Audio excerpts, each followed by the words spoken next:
Miss Manali Bhide आणि Manisha Sonalkar madam lecture या दोन.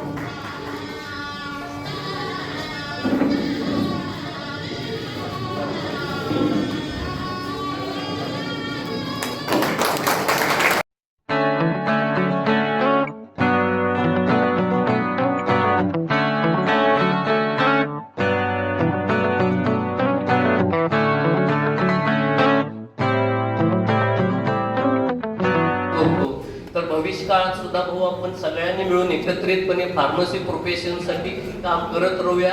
आणि मी ग्वाही देतो की आम्ही तुमच्या शब्दासाठी नक्कीच जे काय असेल ते 100% करू. आणि सर्वांना तुम्ही जे काय उद्युक्त करत आहात की आता कसं पारितोषिक वितरण समारंभ झाल्यामुळं इथून पुढे कॉम्पिटिशन निर्माण झाले. आज बाबा पिंटू मधून फार्मसीला मिळाले,